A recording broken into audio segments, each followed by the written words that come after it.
এমন একটা পরিস্থিতির মধ্যে আমরা দায়িত্বভার গ্রহণ করেছি এবং আমরা প্রতিনিয়ত আমরা এই এনার্জি সিকিউরিটি নিয়ে কাজ করছি। আমরা প্রায়ই আমাদের প্রধানমন্ত্রী আমাদের সাথে বসে সিকিউরিটি কিউ করা যায়, নানান অপশনস আমরা খুঁজছি, but it is difficult. Energy itself is a difficult subject.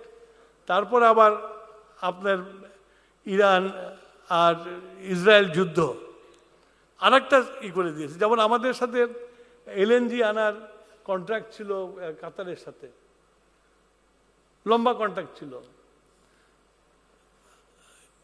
আবুধাবির সাথে ছিল, আপনার ফোর্স মেজর ডিক্লেয়ার করে দিয়েছে যুদ্ধের জন্য। So we had to go for other source. এখন আপনি বোঝেন, যখন আমি আদার সোর্সে যাই এবং আমি যখন হরমুজকে অ্যাভয়েড করতে চাই, প্রাইস অনেক উপরে চলে যায়। অ্যান্টিব্যাকটেরিয়াল ফর্মুলা বাসনকে চকচকে জীবাণুমুক্ত করে আমাদের দেয় গ্লিটার গ্যারান্টি। এবং গতকালই আজকে আমার পারচেস কমিটি মিটিং আছে, তো আমাদেরকে ভেরি হাই প্রাইসে এলএনজি কিনতে হয়েছে। তো অর্থ সচিব বলছিল যে আপনারা যে এত দামে কেনেন, তা আমাদের যে বাজেটারি আছে সাবসিডি দেওয়ার, সেটা তো শেষ হয়ে যাবে, বেশি দিন চলবে না। তাহলে অর্থ মন্ত্রণালয়ের তো একটা লিমিট আছে আপনার। এমনি তো বেশি দামে বিদ্যুৎ কিনছি আমরা, আমাদের এনার্জি কমিশনের চেয়ারম্যান সাহেব বসে আছেন, বেশি দামে আমরা বিদ্যুৎ কিনছি, বিক্রি করছি আমরা কম দামে। সেটার জন্য এই যে আপনার আমার জন্য সবচেয়ে বড় ডিফিকাল্টি হয়ে গেছে যে বকেয়া বিল রেখে গেছে 67,000 crore টাকা। আমি এটাকে কিভাবে ঠিক করব আমি নিজেও জানি না। আমরা একটা কমিটি করেছি অর্থ মন্ত্রণালয়ে, যে কিভাবে আমরা এই কারেন্ট বিল সাথে এই 67,000 crore টাকা কীভাবে পে করবো আপনার। It's a heavy pressure on the Exchequer.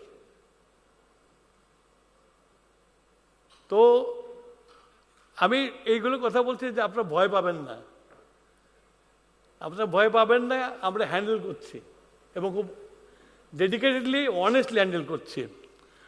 মাহবুব আগে বলেছে যে আমি তো আপনাদের লোক, আমি তো ব্যবসা বাণিজ্য করে এখানে এসেছি। I know the pain of businessman, I know the pain of bank.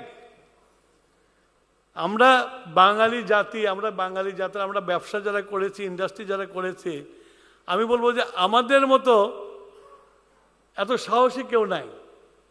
কারণ যে দেশে ইন্ডাস্ট্রিতে প্রোডাকশন করে তার 30% কস্টিং, 30% দিতে হয় ব্যাংকে, সার্ভিস চার্জ থেকে শুরু করে, তারপরে প্রফিট করে ঘরে দিয়ে ডাল ভাত খেতে হয়।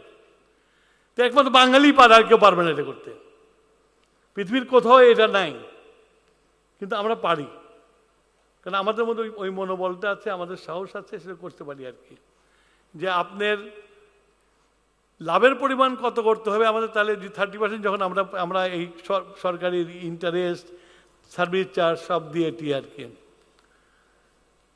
তো এটাকেও আমাদের মাথায় আছে যে আমাদেরকে ইনভেস্টমেন্ট আনতে হবে, দেশকে ঘোরাতে হবে।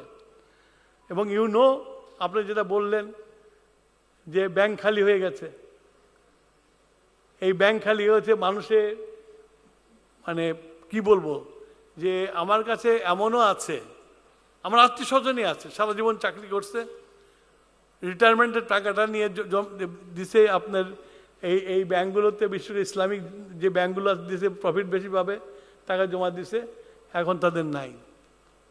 এবং আমি বলি আপনারে, আমার একজন আত্মীয়, তার সংসার চলছে না,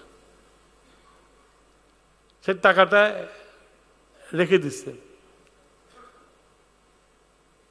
একটা মেয়ে তার বাবার কাছ থেকে টাকা পেয়েছে, বাবা রিটায়ারমেন্ট করার পরে মেয়েকে টাকা দিছে, বা এটা নিয়ে তুমি একটা ফ্ল্যাট করো।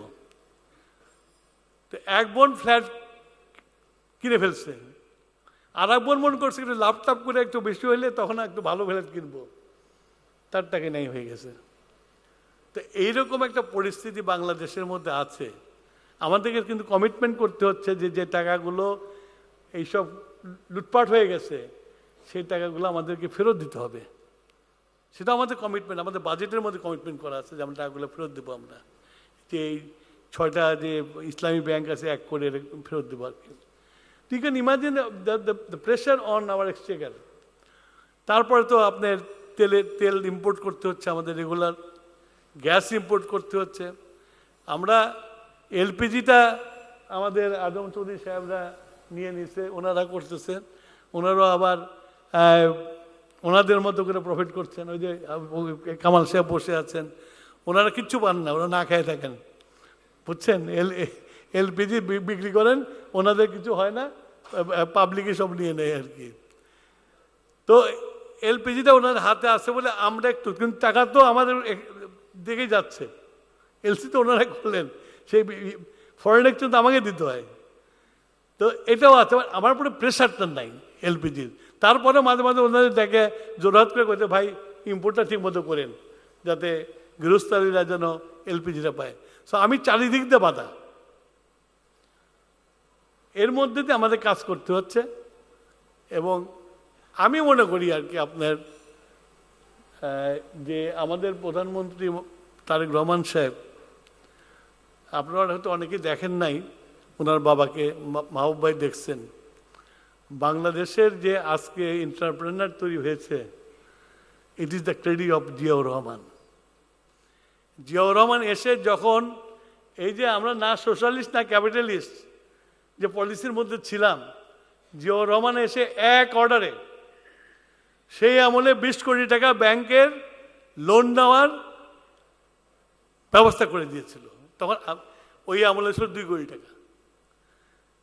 এই যে করার পরে যে বাঙালি সবাই নেমে পড়ল, আজকে বাঙালি ব্যবসায়ীদের এই জায়গায় আসার পিছনে হলো দ্যাট ইজ দ্য ফাউন্ডেশন। গার্মেন্টসের তাই। আপনি বলেন এরকম রেগুলেটরি রিফর্ম আর কোনো গভর্নমেন্ট করতে পারছে কিনা? যে উনি বললেন যে গার্মেন্টস এক্সপোর্ট করতে হবে, আমি ব্যাক টু ব্যাক এলসি করে দিলাম, আমি বন্ডেড ওয়ার হাউস করে দিলাম, এলসি মার্জিন লাগবে না, কিচ্ছু লাগবে না, গার্মেন্ট ইন্ডাস্ট্রি করো।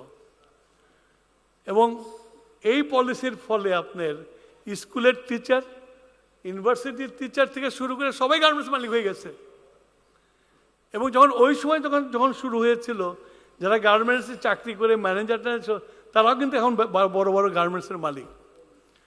তো এই যে জিয়াউর রহমান সাহেব যে জিনিসটা করেছিল, এক্স্যাক্টলি আমরা তো ইয়াং এন্টারপ্রেনার ছিলাম, মাহবুবাইরা একটু মধ্যবয়সী এন্টারপ্রেনার ছিল। আমরা দেখেছি জিয়াউর রহমান কীভাবে দেশটাকে আপনার মানে পাইলটিং করে আগায় নিয়ে গেছে। ওনার ছেলেও সেটা চেষ্টা করছে এই জিনিসগুলোকে ইজি করার জন্য, বিজনেসটাকে ইজি করার জন্য। আপনার উনি চেষ্টা করছে ব্যাংক ফ্যাসিলিটি যাতে ইজি হয় সেটার জন্য উনি চেষ্টা করছে।